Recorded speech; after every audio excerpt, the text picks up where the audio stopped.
So my name is Linda Christofferson, and I have a vaccine-injured granddaughter. Her name is Shiloh. When I first started caring for her, Shiloh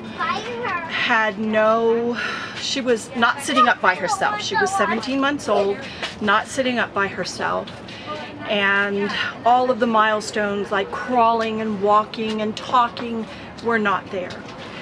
So it's kind of a complicated story. I'll try and keep it somewhat brief to give you the highlights.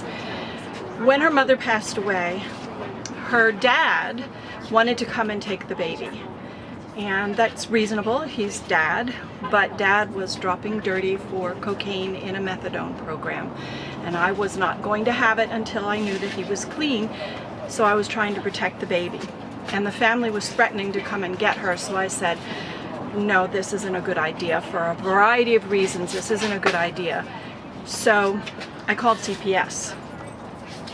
So Child Protective Services took custody of the baby, and so the state was really the custodian of my granddaughter while I was trying to muddle through this whole mess that was going on of her grandparents trying to come and get her and her dad trying to come and get her. And Shiloh was not able to talk.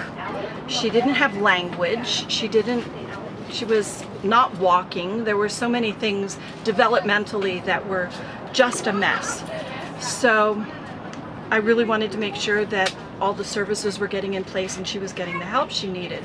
And that year before I was able to get her adopted was a scheduling nightmare with trying to keep services in place and visitations with her other family and those sorts of things.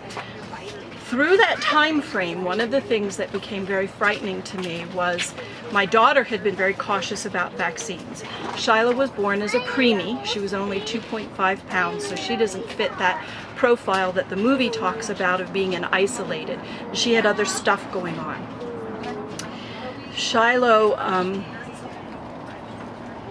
she wasn't able to give expression to what was going on, but the state of Arizona was looking over my shoulder, and my concern was that they would take her away from me if I didn't vaccinate her. She was behind on a number of her vaccines. And so I went into the doctor's office one day and they said, well, these are the vaccines that she's behind on, let's give them. And that was in October of 2010. And they gave her, she was born in 2009. So February of 2009, so in October of 2010, she got the Pediorix, which is 5 different vaccinations, I've learned. Hepatitis A, the MMR, which we all know is 3, and the pneumo, PCV7. I counted it up, it's 9 or 10 vaccines that she got in that. And about a week later, she broke out in the worst hives I have ever seen on any person, or in pictures for that matter. And because she had no language, she wasn't able to give expression, I wasn't able to give her any consolation. The doctor said, this happens, and we don't know why it's happened. And so one of the things that I finally did, because the doctor was giving her antihistamines and all the medicine type stuff, and it wasn't helping. She was still miserable. So I went to a health food store, and the health food store fellow told me, get some emu oil. And the emu oil on her little skin fully erupted with these hives. Within the next day was starting to calm down that terrible case of hives that she had.